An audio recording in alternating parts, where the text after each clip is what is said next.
Love x Revenge, where love meets pride, and truth always finds its way to the surface. The billionaire arrived at the hospital without warning, stepping out of his black car like a shadow that carried power and impatience in equal measure. Victor Hale never made spontaneous visits. Every minute of his life was scheduled, negotiated, calculated. But that morning, a call from an unfamiliar number broke through his board meeting and left him staring at the city skyline with a tightening chest. His mother had been admitted overnight. Her condition had worsened. He had not visited her in weeks. Inside the hospital, the air smelled of antiseptic and quiet suffering. Nurses whispered as he passed, recognizing his face from magazines and financial headlines.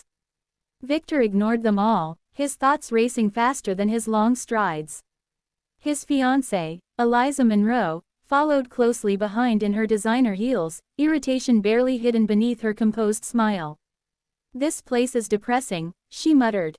Couldn't she be transferred to a private clinic? Victor didn't answer. His jaw tightened. His mother had refused private clinics years ago, insisting she wanted to stay where she'd worked most of her life. Once a nurse, then a supervisor, she believed illness should humble, not isolate. They stopped in front of room 317. Victor hesitated. Guilt pressed heavily against his chest. He hadn't called her back last week. He'd told himself there would be time. There was always time, until suddenly there wasn't. He pushed the door open. What he saw made him freeze. His mother lay weakly on the bed, thinner than he remembered, her skin pale, her breathing shallow. But she wasn't alone. Sitting beside her, holding her hand gently with both of hers, was a young woman in a simple cardigan and worn jeans. She was smiling softly, speaking in a low, comforting voice as she adjusted the blanket around the older woman's shoulders. The woman looked up. Her eyes met Victor's, widening in surprise. Eliza gasped softly behind him. "What is she doing here?" Eliza demanded, her voice sharp enough to cut glass. The young woman stood quickly.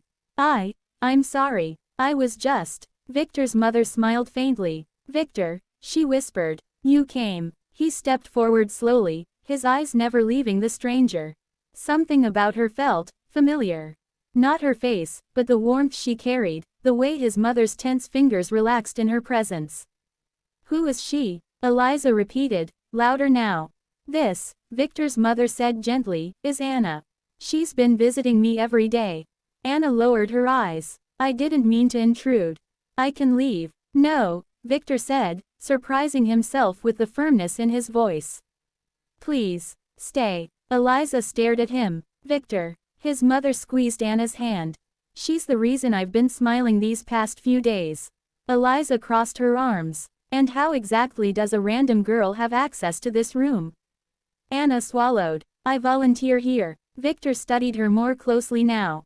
There was nothing flashy about her. No jewelry, no carefully curated elegance. Just sincerity written into every small movement. He noticed the slight dark circles under her eyes, the way she shifted her weight as if unused to confrontation. "She brings me soup," his mother continued. "Reads to me, talks to me like I matter." The words landed like stones in Victor's chest. Eliza scoffed. "Volunteers don't just sit around holding patients' hands."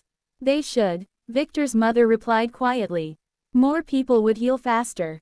An awkward silence filled the room. Victor cleared his throat. "Thank you," he said to Anna, "for taking care of her when I wasn't here." Anna looked up, surprised. "She took care of me too," she said softly.